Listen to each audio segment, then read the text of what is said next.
Olá, pessoal, tudo bem com vocês? E hoje, né, não deu pra me gravar, né, por conta das chuvas. E aí eu gravo à tarde, não deu pra me gravar essas tardes porque tá chovendo direto.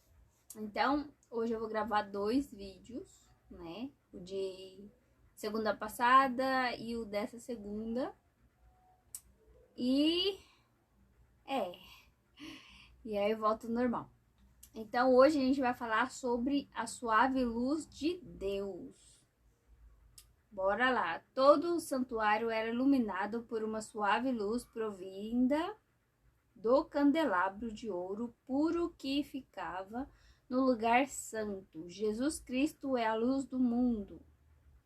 Mas ele mesmo falou que seria através do Espírito Santo que as pessoas seriam levadas a ele para serem salvas. Assim sendo, de forma apropriada, era o azeite que mantinha as lâmpadas acesas continuamente.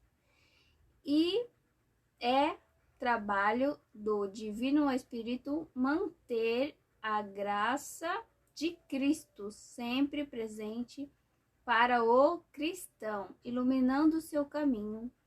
A Bíblia também é chamada de luz, por refletir a Cristo, e foi produzida pelo Espírito Santo para nos guiar com segurança em direção a Canaã celestial. Então, bora lá. Conheçamos nas Escrituras a maravilhosa pessoa do Espírito Santo. Bora lá em João 8, o verso 12. Qual o significado da luz do candelabro?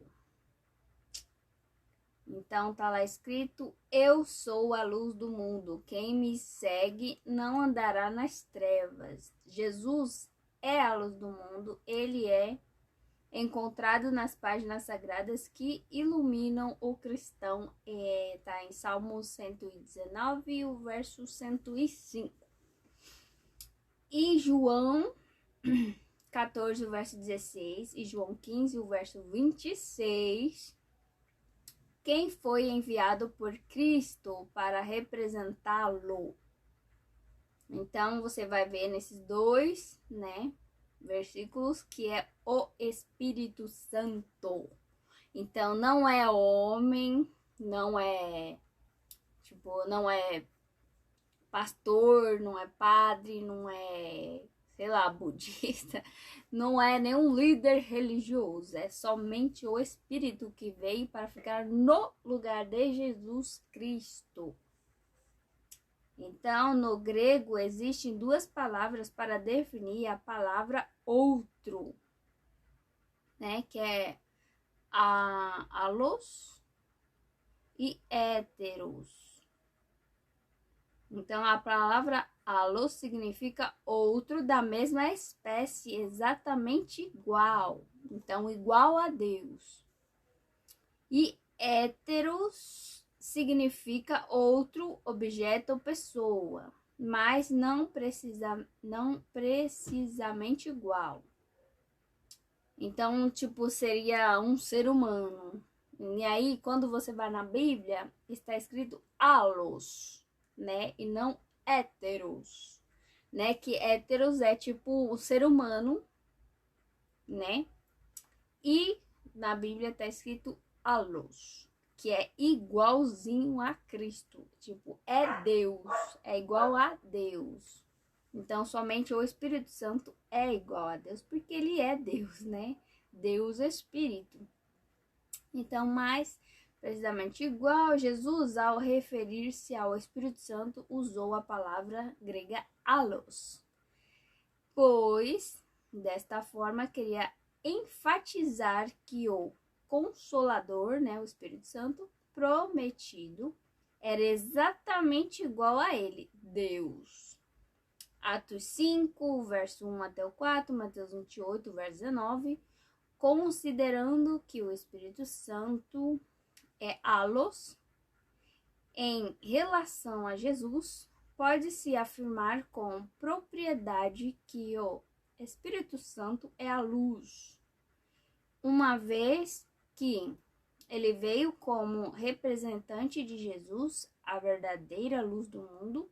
Desta forma, os discípulos foram conformados com a promessa de que não estariam sozinhos, pois o Espírito Santo, que é Deus como Jesus, estaria em todos os momentos ao lado deles, dirigindo-os na missão de pregar o Evangelho. Então, o intuito, de Deus enviar o Espírito Santo, que é Deus como ele, é justamente para que a gente seja capacitado para pregar o Evangelho e ele possa voltar novamente.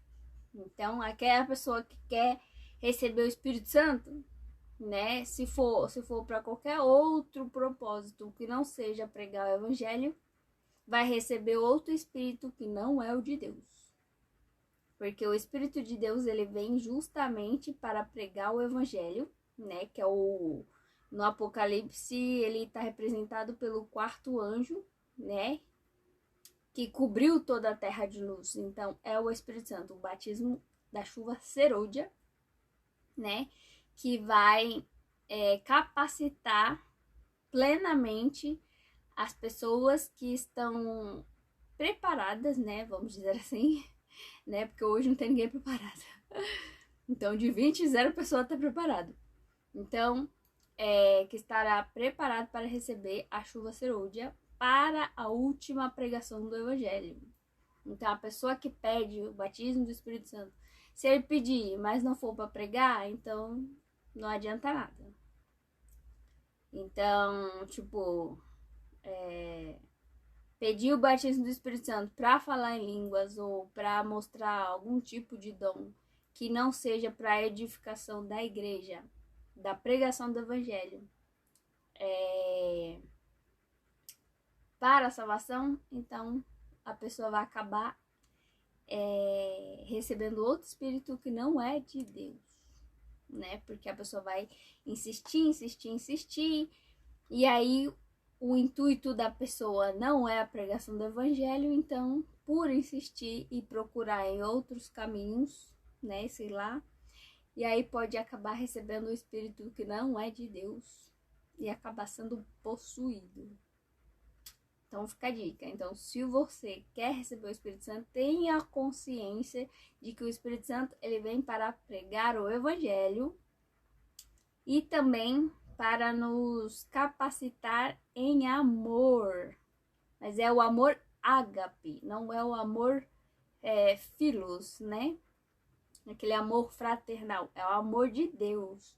O amor incondicional. Aquele amor que está disposto a dar a própria vida para salvar. Então, o Espírito Santo, ele vem para isso.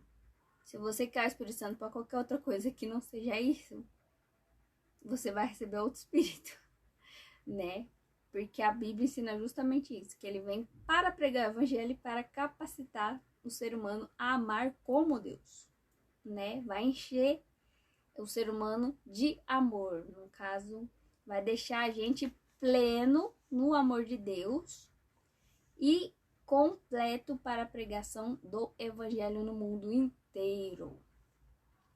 E é isso. Bora lá terminar aqui. Atos 5, o verso 2 até o 4. Que certeza temos de que o Espírito Santo também é Deus?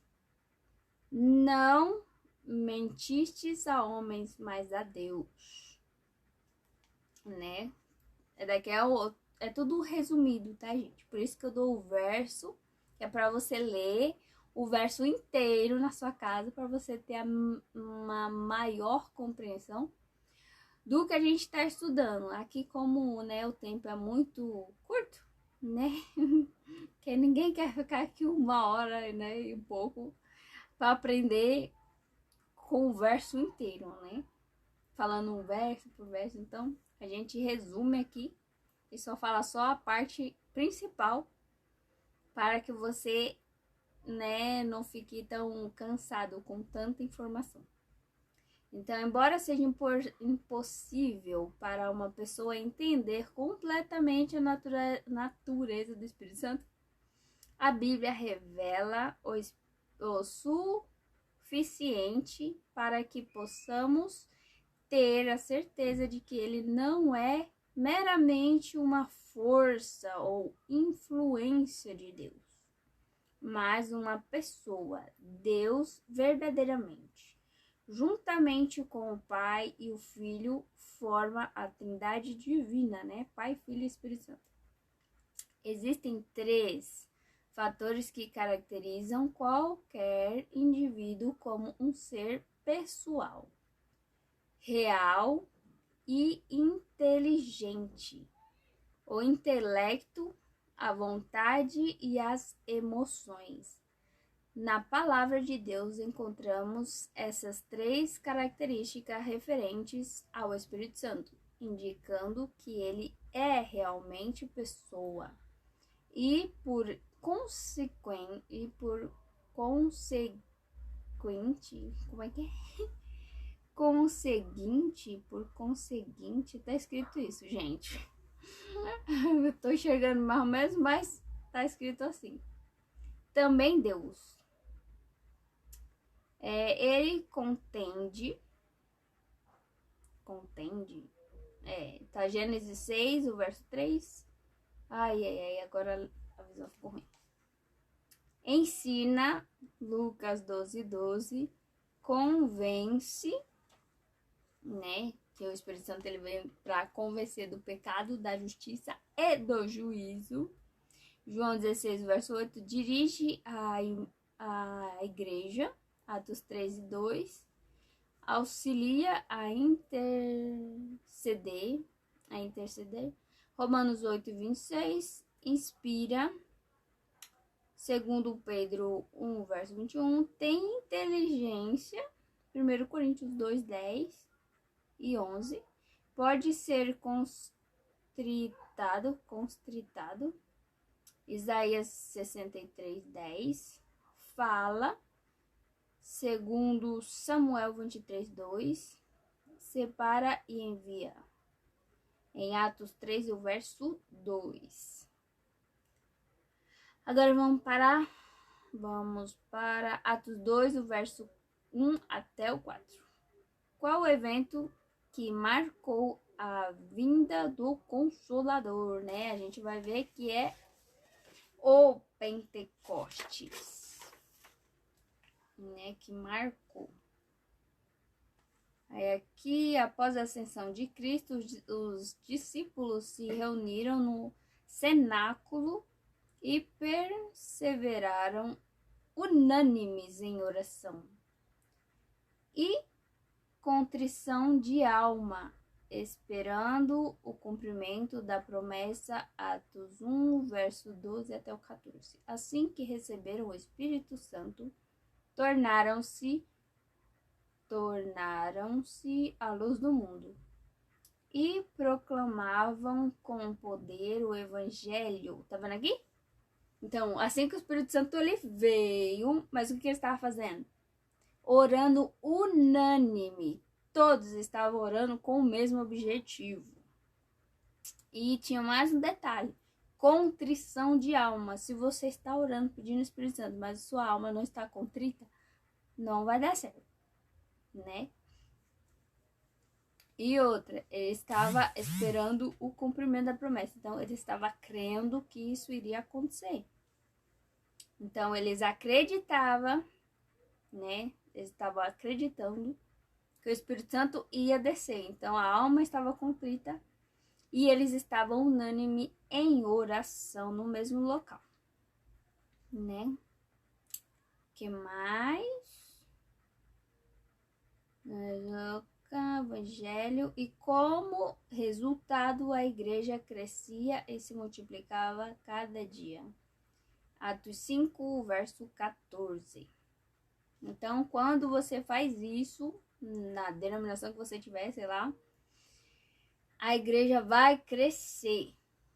Então, não é por milagres, não é por, sei lá, maravilhas e prodígios, sei lá, que a igreja faça.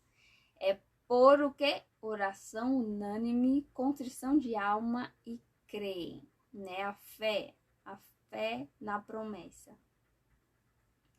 E é claro, com o intuito de pregar o evangelho para que Jesus volte o mais depressa possível. João 14, o verso 26, João 16, o verso 8 e 13. Quais são as funções do Espírito Santo? Então é ensinar todas as coisas, convencer do pecado, da justiça e do juízo, guiar em toda a verdade. Então, aqui não tá falando nada de falar língua, né? Porque aqui eles estavam reunidos para receber o Espírito Santo para pregar o evangelho. Então, o falar em língua, né, que fala muito na Bíblia, né, é o idioma. Lembra que na Torre de Babel, né, Deus confundiu a língua para que ele se espalhasse e obedecesse o que Deus tinha mandado, porque Deus falou para eles povoar o mundo, né? Então eles tinham que se dividir para se espalhar e povoar o mundo inteiro. Só que eles se reuniram e queriam ficar na onde? Lá onde estava a Torre de Babel. Então Deus pegou, né? E também porque eles estavam afrontando a Deus, né? Construindo uma torre querendo chegar no céu. Então Deus pegou, confundiu as línguas deles e transformou em vários idiomas. Não é língua estranha, a língua estranha é de demônio. Então fique esperto. Língua estranha é de demônio, não é idioma, tá? Porque quando o Espírito Santo ele te dá o dom de língua, é para você pregar o evangelho para a pessoa que é de outro país. Então, se todo mundo na sua igreja fala português, por que que Deus vai te dar o dom de língua se todo mundo entende o que você está falando? Agora, se tiver um gringo e Deus quiser que ele entenda o que você está falando, aí sim, ele pode te capacitar com dom de língua ou usar alguém que já fala no idioma dessa pessoa para que essa pessoa possa falar para ele e ele possa entender e o evangelho possa ser pregado. Então não existe esse negócio de dom de língua e falar estranho. O falar estranho é do diabo, porque Deus é um Deus de ordem, né? Ele não causa confusão. Falar em língua estranha causa confusão, porque ninguém entende, né? E Deus, quando ele fala, você entende, né? Tanto que Jesus desceu do céu várias vezes e ele falava o idioma que a pessoa falava.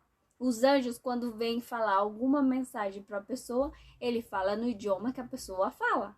Ele não fala estranho, mas os demônios falam estranho, né? Então, fica esperto. O que mais? Convencer do pecado do juízo. Cadê onde que eu parei?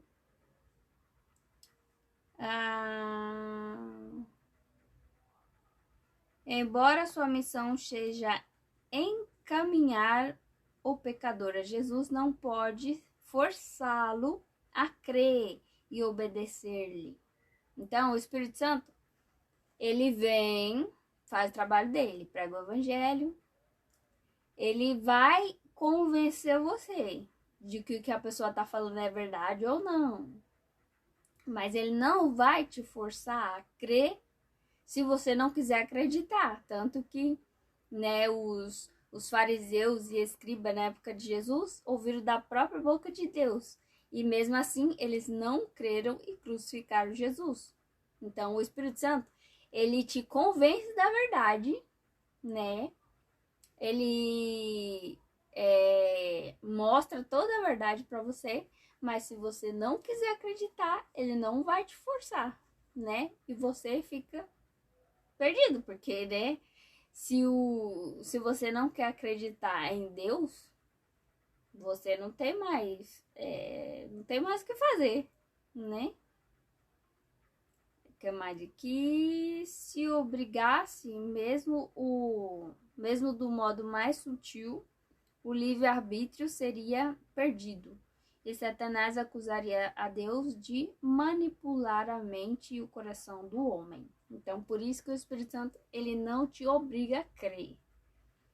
Ele te convence de que é verdade. Você vai crer se você quiser, né? Tanto que tem muita gente, né, que tem,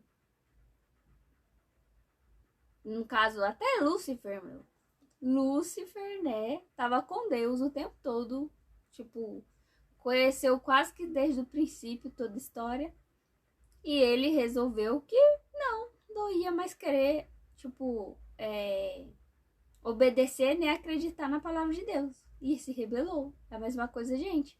Se a gente tem todo o conhecimento para crer e não quer crer, o Espírito Santo, ele não vai te obrigar. Ele só vai te convencer de que é verdade. A escolha é sua, se você quer crer, acreditar ou não, né?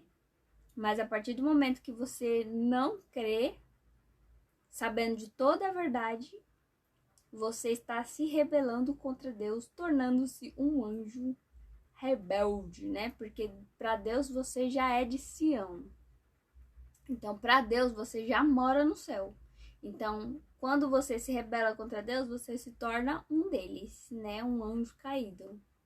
Porque nós estamos aqui como um mensageiro que nada mais é do que anjo, né? Em forma de ser humano, né? Quando a gente prega a mensagem, a gente é um anjo mensageiro, que a Bíblia nos fala que anjo é igual a mensageiro. Então, se a gente é mensageiro, a gente é anjo para Deus.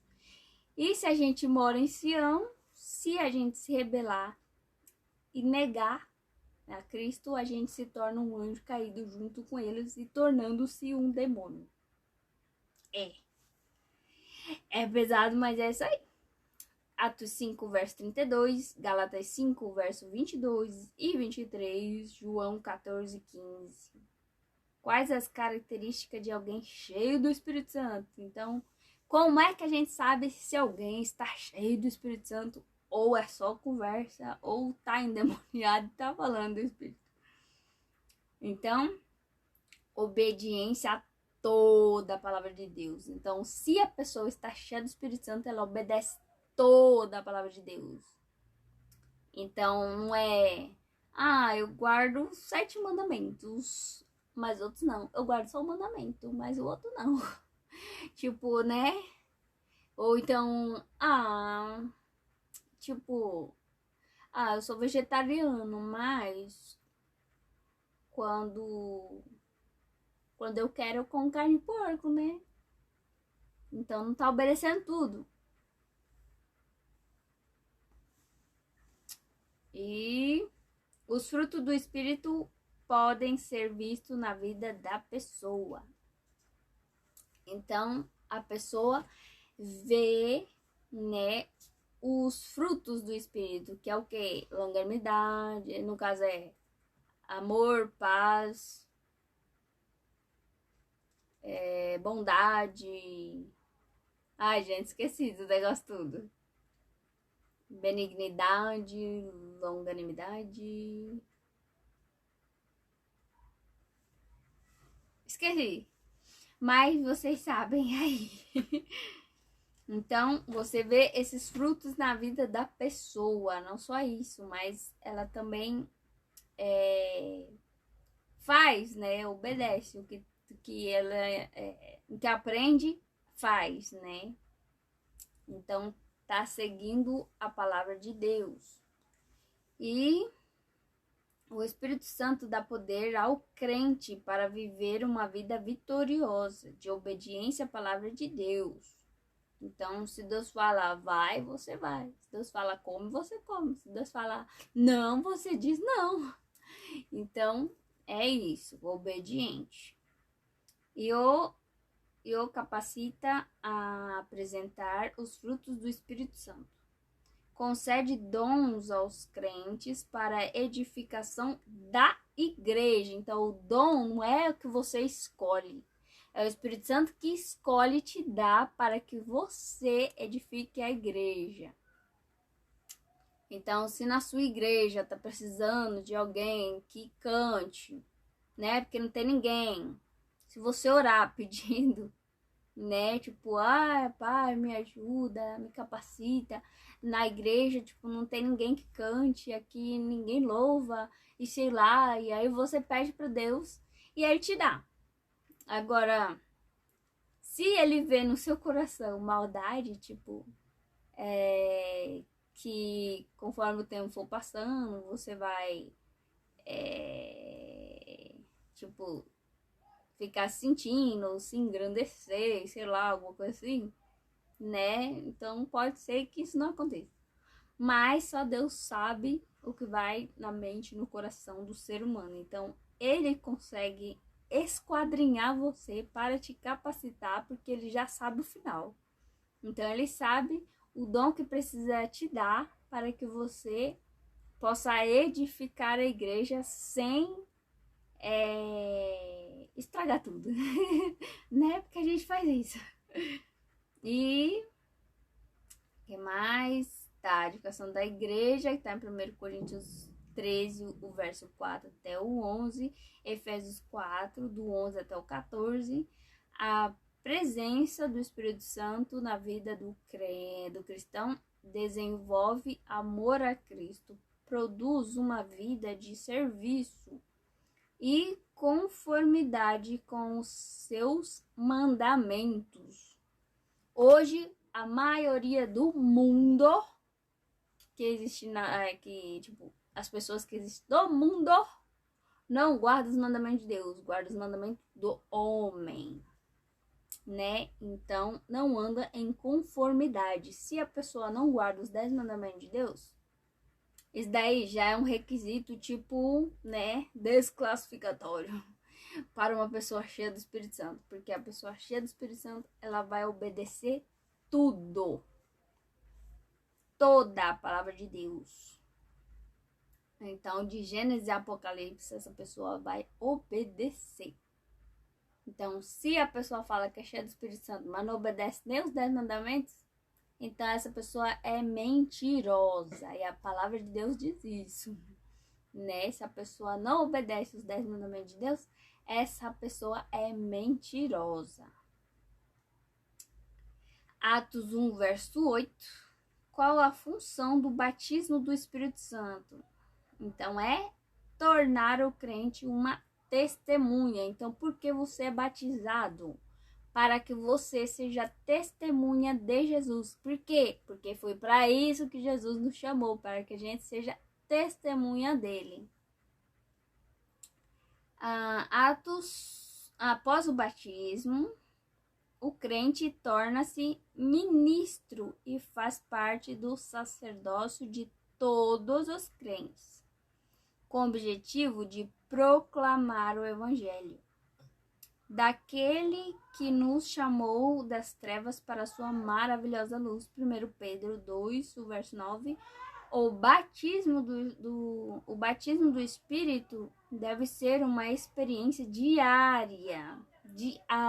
Então você tem que pedir o batismo do Espírito Santo todo dia. Se você não pede, você está sendo uma virgem imprudente, né? Então, a pessoa que pede o batismo do Espírito Santo todo dia é uma virgem prudente. E o que mais? Todos os dias. Então, você pede o batismo do Espírito Santo todo dia. Daqueles que se entregaram Jesus e submetem sua vida a Ele. É através da comunhão diária que o crente experimenta o batismo do Espírito. Lucas 11, o verso 13. O que devemos pedir hoje a Jesus? Então, está escrito: o Pai Celeste dará o Espírito Santo àqueles que lhe pedirem. Então, se você não pede, você não recebe. Se você não pede todo dia, você não recebe todo dia. Então, como você vai ter o azeite reserva para esperar o noivo? Deus, o Espírito Santo, desempenhou uma parte ativa com o Pai e o Filho na criação. Encarnação e redenção. Inspirou os escritores das Escrituras, encheu de poder a vida de Cristo, atrai e convence os seres humanos e os que se mostram sensíveis são renovados e transformados por ele. A imagem de Deus enviado pelo Pai e pelo Filho para estar sempre com seus filhos. Ele concede dons espirituais à igreja, habilita a dar testemunho. Então a gente é habilitado a dar testemunho de Cristo e em harmonia com as Escrituras. Guia em toda a verdade. Crenças fundamentais e nisto cremos. Isso daqui são 2 livros, tá, gente? E ou é só um livro? Crenças fundamentais, 5. Nisto cremos. É isso. Essa é a mensagem de hoje. Eu vou deixar na descrição os versículos que a gente usou hoje, né, nesse estudo. Fique com Deus. Um beijo e até a próxima.